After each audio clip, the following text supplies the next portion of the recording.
Welcome back to Dermcast TV. This is Rob Casquejo, and we are in Miami, Florida. Today, we have an old friend of Dermcast Studio and an old friend of mine, Doug DiRuggiero, is here with us. Welcome, Doug. Thanks. Honor to be here. And you know, this is fun for me because you're one of the smartest guys I know. You know, I've been doing dermatology for 20 years, and I've known you for maybe just as long. And you're here at the SDPA conference because you won a very prestigious award from the SDPA for Medical Educator of the Year. So, you know, I know a couple years back you won a PA of the Year, also a SDPA award. So you're highly decorated, as they say. So I'm going to let you talk a little bit about, we're going to focus on being a good derm PA. And I think as professionals, we all want to develop ourselves not only as clinicians, but outside of the clinic. Like, how can we maximize and use our skills and our talents and our passions to the fullest potential? And you're a great example of this. We're going to talk about this, so hopefully our viewers can pick up on this. And I'm hoping that you might even inspire some people. So talk about being Educator of the Year. Well, thanks. I like the idea of talking about this a little bit.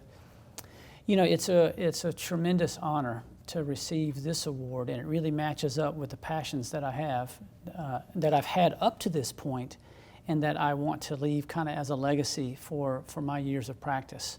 You know, this is a full circle for me. Years ago, when I was between my freshman and sophomore year of college, home for the summer, I was going through a great crisis on what do I want to do. I had taken some pre-med classes my freshman year.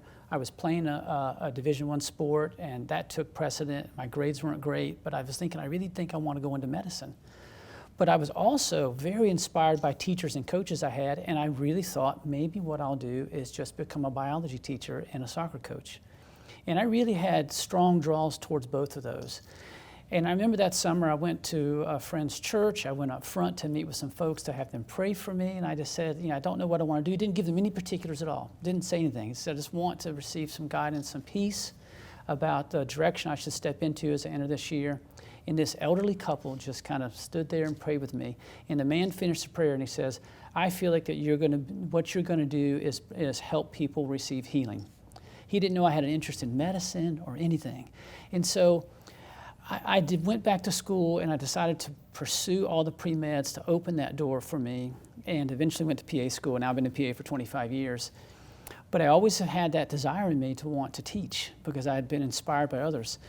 And so it was natural for me to try to start teaching patients first. I mean, we're all teachers. I mean, we do it every day. You know? I think that's a very good point. You know, and people have asked me where my passion comes from in, let's say, speaking. I'm like, we're teachers. We educate every day. I have a passion for teaching, much like you.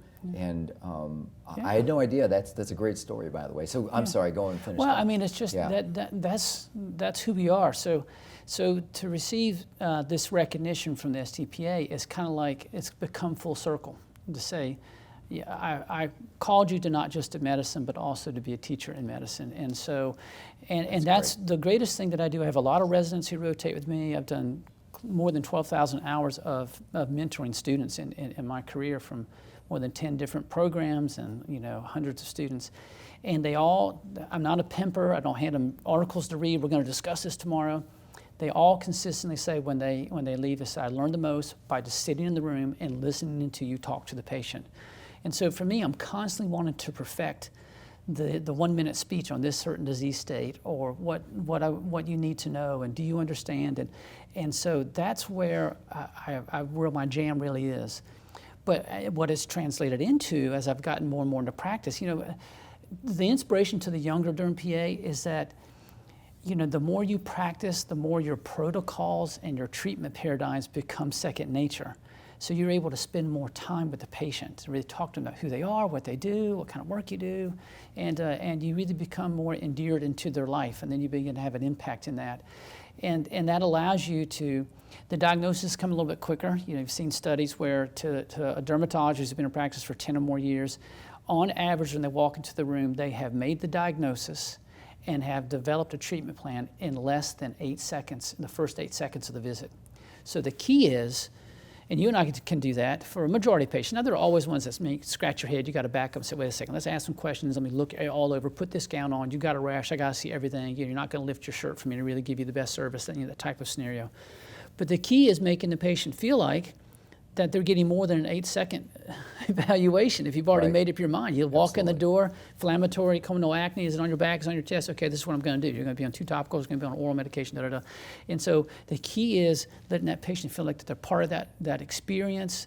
You do want to find out questions about, things they failed, things they haven't failed, but you see a lot of that before you walk in the rooms now. Our electronic charting, our nurses are so good. You walk into the room with a pretty good understanding of what they've done, where they've been, what they've tried. But so it becomes more fun for me to engage in the lives of the patients and to engage in the lives of those learners that are coming in with me. So this is an important angle, because what I'm hearing is, aside from academia, there's this personal touch in medicine into becoming a very good clinician. Mm-hmm. So, well then and that's all great advice. So, not losing part of the human part of medicine and medical care. But you're a smart guy. You have a solid acumen in academics. You're one of those people and pull something out of your head. I've seen you do it on a stage and everywhere else. Yeah, right. So, tell our viewers what your go-to methodology for learning and retaining academics. Do you have a go-to methodology? Did you read a lot of publications, et cetera? Yeah, this is we live in such a crazy time. There's so much information. There are thousands of studies being published weekly, online, in print. It can become very impossible to keep up with all of it. But I think you're a person and I'm a person. We really want to know everything. I don't want to be a know-it-all, but I want to know everything. I don't know everything, but I really want to know everything. And that's out of a desire to be able to offer my patients the best and the most latest and what's perfect for them. And so I think it starts with that desire to say, I really want to be my best, and to be my best, I'm just going to have to spend time studying. If you got into this profession and you're not a lifelong learner, then you've gotten into the wrong profession. Because if you decide, I'm just going to do nothing for the next year, you are not just 1 year behind, you are light years behind. If you never go to a conference, never read a journal article, never look up something, never talk to a rep. Reps are very great sources of information, especially if you engage them. So I think the difference between what you're asking is, how can you what's the difference between a good PA and a great derm PA, the difference between good and great? You can be good if you just see patients. I mean, that's just every day, go in and see the number of patients that you're capable of seeing in a day. Patients will teach you things. You'll learn things from doing biopsies. I mean, you become really good at doing biopsies, taking photographs, looking things up. You will become a good PA doing that. But you really become great in what you do, not between 9 and 5, but what you do between 5 and 9. And yeah, it makes a commitment. Even when my kids were young, and I had 3 young kids and a busy family, I got up on Saturday morning an hour or two ahead of everyone else, because I didn't have any time during the week to do it. I was going to ball practice, picking them up from karate classes, doing all those things that I wanted to do. But I had to find a 2-hour chunk of time where I could really take the articles. I look through journals, and if an article interests me, I tear it out of the journals, so I don't have to save the whole journal. And I just have a stack of ripped out articles, and I'll spend that time during the week going through those articles. My time at these conferences for me has never been a truly social time in the evenings, because I haven't told many people this, but most of my time is in the hotel room at night, reviewing all the information I've learned from the day or reading about things for the next day, because I know I'm typically here not with my wife and my kids. And so it gives me a concentrated time to study when I don't have that time once I go back home. So it is kind of looking at your own schedule, being committed to find that time where you can give yourself a little bit of a time to look at things and read about things. It's going to conferences. And it's going to conferences with the intent of not just enjoying the location, not just enjoying friends, but actually using that time to really dive down deep and study. As a matter of fact, the very first medical board that I was invited onto, well, the director of that medical board came to me after hearing me lecture and says, I love hearing you on the podium. I said, well, thank you very much. That's a great compliment from you. What do you do? This gentleman, who's, I think if I said his name, you would consider is really the icon of derm teaching. He speaks here all the time, speaks other places. He says, what do you do in the evenings when you're at a conference? I said, well, you're the first person, you're the second person really. You're one of the first, I spend my time usually reading at night. You know, I don't have the time to do it at home all the time, but I dive into, I bring papers with me, and he said that's what I thought. He says, that's what I do as well. And then he says, would you like to be on my medical board? You know, it's kind of like, and somebody asked me later, how did you get onto this medical board? And I said, well, just by being a student. You know, that's my generic answer because I don't want to get into telling everyone that and those kind of things. So I think it is a commitment to furthering your own learning, and developing. And I find that I teach my staff. I love sitting down with them. They want to know things because they're an extension of education to me in the exam room. And they ask questions like a patient would ask questions. You know, an MA is going to ask questions. They have a little bit more of a medical knowledge. And I said, that's a great question. I need to incorporate that into a talk. I need to figure out how to do that. I need to incorporate it into my presentation to the patients. If they didn't understand that, then the patient didn't either. So it's just, I think, being very astute, your own self-driven learner on hearing how things are going, being critical of yourself, being willing to evaluate how you do things, how you manage things. So this is great because I couldn't agree with you more. Like everything you've said philosophically, I agree with 100%, and I feel good because you're making me feel validated because you're a smart guy and I very much respect you. But what I'm hearing here is there has to be this concentrated personal effort and personal liability, let's say, into making yourself smarter. Personally, when I have students rotate with me, it's something that I drive home, is that you are not going to learn unless you make the effort. You know, the literature, the answers are in the medical literature, not in the textbooks. Right. And no one's going to hand you the medical literature. You've got to pick it up. You've got to go find it, and you've got to engage it. So I think that's an important message. It's just a personal effort to absorb and find and engage academics. Right. Well, you know, people learn in different ways, and I'm very cognizant of that. I mean, I'm the kind of person, I'm old school. I like going to conferences. I can sit in the chair for 8 hours and just listen to lectures. But, you know, we've had some PAs that have joined our practice over the years. When I joined my doc, it was just the two of us, and one doc, one PA. Now 13 offices, 15 PAs, 17 nurse practitioners, you know, and I've trained a good handful of those that have come in. And some of these folks that are younger just learn differently. They want a podcast, they want small sound bites, they want to be able to re-access it later, they want to link to a study that's in it, you know, so there are different learning paradigms that I'm cognizant of. So the way that I necessarily just want to crank it out and sit and read, all of the industry are trying to figure out how do we engage PAs, NPs, and MDs right now, and they're all coming up with different platforms. So it's exciting to see that. So find the way that you learn. You can't say I'm never going to go to a conference, because there's nothing that replaces the collection of everyone coming together and listening to the best. I mean, that's just, I don't think that's something that you can forsake for long periods of time. But certainly those periods in between, in order to keep up, find that podcast that you like, find that way that you like to learn. Start a journal club in your town. I did that years and years ago. It ran for a little while. It's been closed down for a while. We ran one in Atlanta. Pick a lead article of a journal, get together with 4 or 5 PAs, and industry will definitely support it. And it's just say, once every month we're going to review this article, and don't read it ahead of time. If you don't have time to, just show up and we'll discuss it, you know, so no homework. So I think you can find creative ways to be engaged and to keep yourself kind of on the cutting edge. And then you begin to separate yourself from others. You really do. Right. There are good plumbers and there are great plumbers. There are good lawyers, there are great lawyers.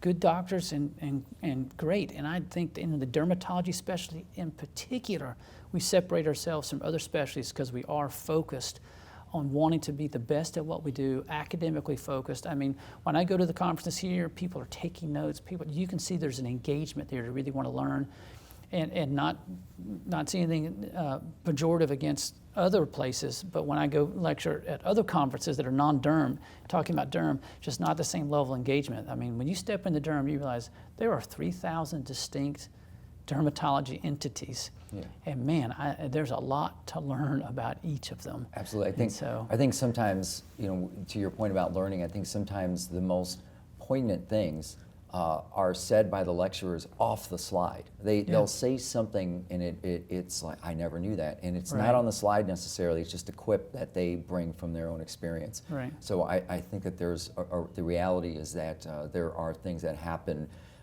in medical lectures that can be incredibly useful to you clinically and very practical that you wouldn't pick up maybe even just reading an article or so forth. I mean, just at the SDPA conferences alone, I mean, we've had greats on the stage. I mean, Tom Habif, Habib's, Aritzo, you name Gene Bologna, you name the names that are on every textbook, and they have come here.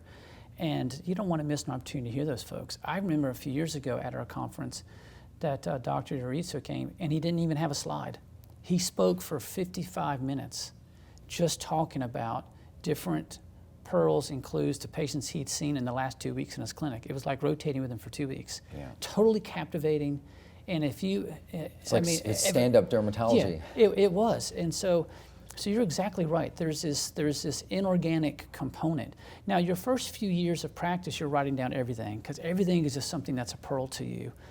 But with you and I have been practicing a long time and heard a lot of lectures. You'll still sit through a 50-minute lecture.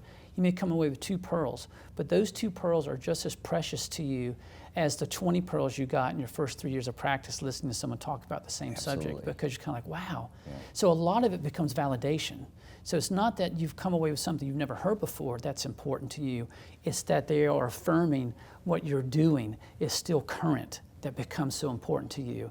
And that's why I tell folks, even the product theaters are very important, because what you're doing is you're listening and you're affirming what you feel like your knowledge base is, and they're not moving you off of that and to say, and not challenge you on that.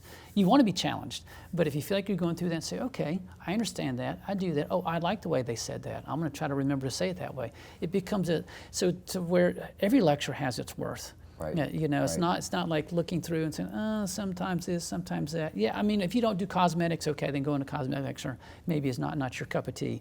But if you're doing medical derm, there's almost nothing that's on the docket that can't be helpful to you, even if you feel like you're an expert in that area, because you're listening to someone else, and we all have different patients, present things slightly differently, and we all have a chance to grow from that. So it's just that mindset of saying, I'm never totally an expert in anything, and I always want to hear how other people are doing it. That makes you better. Yeah, absolutely. So personal effort, engage academics, keep the personal touch in medicine. These equate to becoming great at what you do. Yeah. So real quickly, do you have a go-to academic source? Is there a journal you like? Is there a podcast you like? I think maybe viewers would like to know that.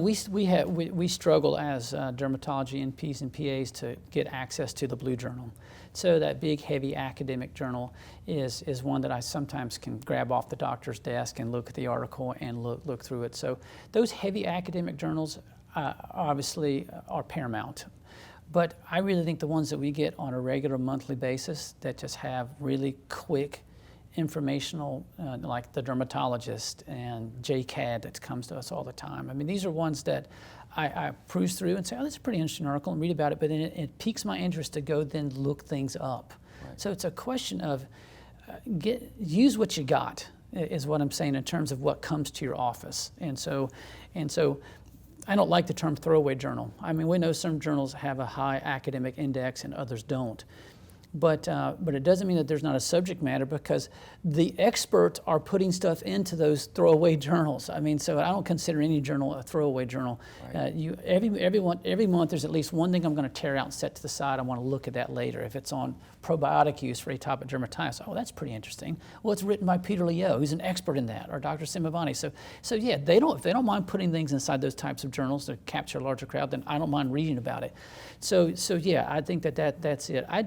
I'd like to look. I like to go on websites that I push patients towards. National Psoriasis Foundation websites, the National Academy on rosacea, some of the orphan disease websites. They have great educational information, and it's the same information that my patients are going to go to and see. So I want to kind of hear what they say.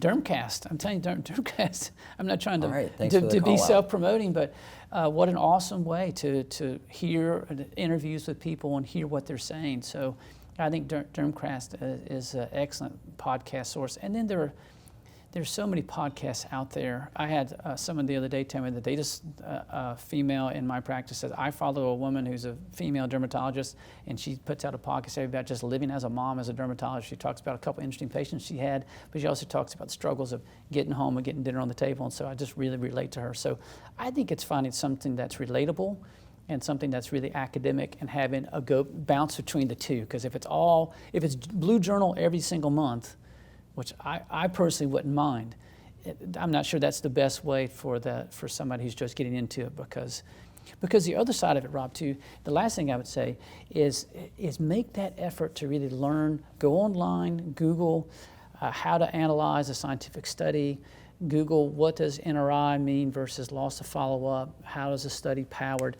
I think it's worth a 1 week or 2 weeks if you're going to give yourself an hour per week. I've only got an hour per week to do this, to say, before I move forward, I want to learn how to analyze trials and studies well. Okay, so this is important. Do you have a source that you would point somebody to in terms of that type of learning? Well, I tell you this, the sources, we're on the cusp of having multiple sources. So yes, you can Google all of those things, as I've done it before, because we have an article coming out in The Dermatologist. It's a lead article in the month of December. I did it with Peter Young, who's the National Derm PA of the Year this year. He'll be receiving the award tomorrow. And we wrote an article on how to get published. For someone new wanting to get published. So that article talks about the process of being published, and in the process of being published is a process of understanding how trials are put together. So you've got that aspect of an article like that, and many other articles that are out there, the nine tips on how to be published. But on a Google search, there are many articles out there that just say, how do I analyze a scientific study? So a few companies have jumped onto this now because they've heard us and ad boards say, PAs and NPs don't have a great understanding on statistical analysis, on study design, and therefore they don't have a great ability, like we watch our physicians, to challenge someone and say, how can you really make that claim? And so I almost wish there was a book that just says, how can you make that claim, is the title of it.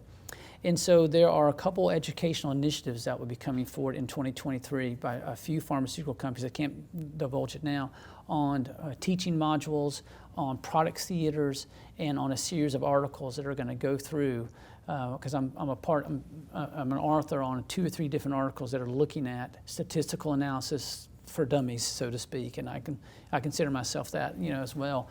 And so I don't know of one particular resource to answer your question outside of knowing that when you Google search this, but this is a vital part of being good at what you do. It's one thing to read trials, it's another thing to say, wow, that sounds great, but they only had 8 people enrolled. Can they make that claim? Right. Or the exclusion criteria, did they exclude people who had a history of severe depression and suicide, and then it showed as a signal? Well, does that mean it's the drug, or does it mean it was the disease? So you look at the exclusion criteria and why certain drugs have a REMS program and others don't. Well, so you begin to question those things when you understand trial design, and you because as well as I do, you can make numbers say anything. You can build things in your favor or not things in your favor, and so understanding that, I think, is important. That's great. Well, Doug, that's a wealth of information and very inspiring. I think ultimately the theme here is that there's a lot to learn if you want to be really good at what you do, and the only way it's going to happen is for you to personally find a way to engage that material, absorb it, and make an effort to learn it. Yeah. And I think, and you're a great example of this. So we're gonna, I want you to stick around, because we're gonna do another segment, and you're gonna talk to me about how your academics has led you to opportunities outside of just the 4 walls of your clinic. And okay. I'm hoping that you'll inspire more people in talking about that. All right, thank you very much. Thanks again for hanging around at Dermcast TV. This is Rob Cascao with my good friend Doug DiRuggiero. Stick around for his second segment. He's going to talk about what you can do as a PA outside of your clinic.